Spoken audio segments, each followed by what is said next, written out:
Assalamualaikum warahmatullahi wabarakatuh.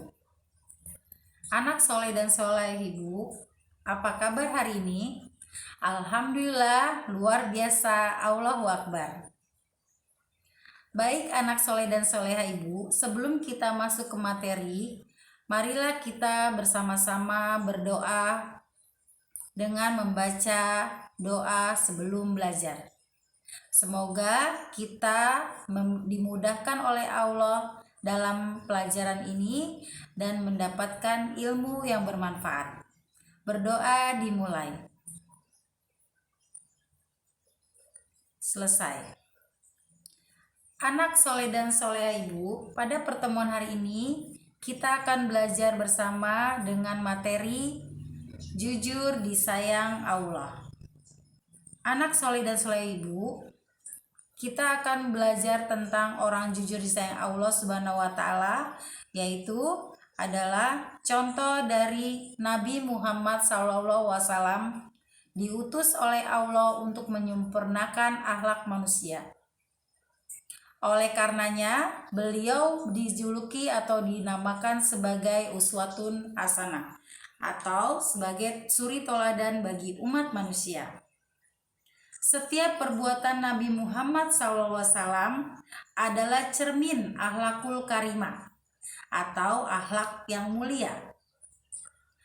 Pada hari ini kita akan belajar tentang orang jujur disayang Allah Subhanahu wa Ta'ala.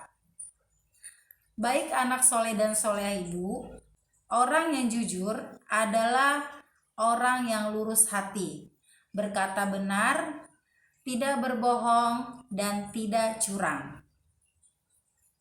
Anak soleh dan soleha ibu, kejujuran itu akan membawa kita kebaikan, dan tentunya kebaikan itu akan membawa kita ke surga. Agama Islam mengajarkan agar seorang muslim selalu bersikap jujur. Allah Subhanahu wa Ta'ala memerintahkan kepada kita umat Islam untuk berlaku jujur. Oleh karenanya, Nabi Muhammad SAW telah memberikan contoh kejujuran kepada umat Islam saat beliau sedang berdagang.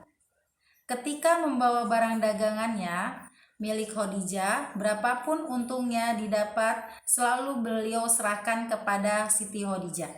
Beliau juga selalu berkata jujur kepada pembelinya atau customernya.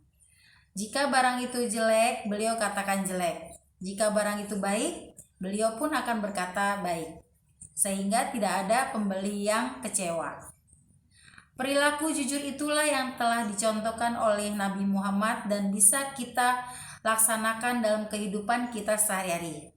Misalkan, tidak mencontek saat kita ulangan, berkata apa adanya kepada orang lain, dan tidak juga curang dalam permainan.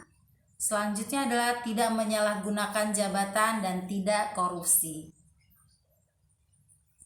Baik anak soleh dan soleh ibu, adapun hikmah dari jujur yaitu yang pertama adalah hati akan menjadi tenang dan tentram.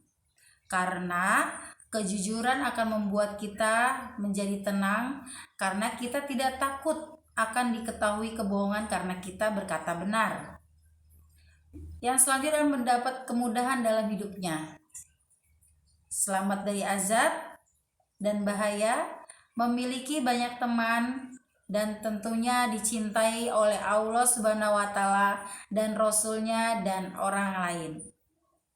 Itulah hikmah dari orang jujur.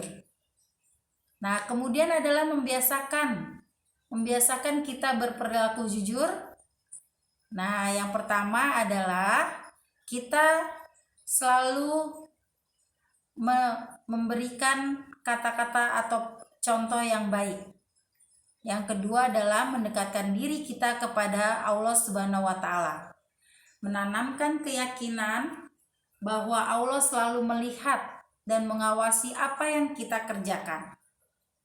Dan kita pun harus yakin bahwa jujur itu adalah salah satu perilaku terpuji. Berusahalah untuk berkata dan berusahalah untuk bertutur kata dan berperilaku benar dan baik. Oke, anak soleh dan soleh ibu sudah cukup mengerti. Semoga ilmu yang hari ini ibu ajarkan bermanfaat dan bisa dilaksanakan dengan sebaik-baiknya. Tetap semangat, tetaplah selalu berkata dan berperilaku jujur agar kita bisa masuk surga. Dan tentu kita akan selalu disayang oleh Allah Subhanahu wa Ta'ala dan Rasul-Nya. Demikianlah materi hari ini. Semoga dapat bermanfaat buat kita semuanya. Mari kita tutup dengan membaca hamdalah. Alhamdulillahirabbil alamin. Tetap jaga kesehatan, tetap berperilaku jujur, dan jangan lupa jangan pernah meninggalkan sholat. Billahi taufiq wal hidayah. Wassalamualaikum warahmatullahi wabarakatuh.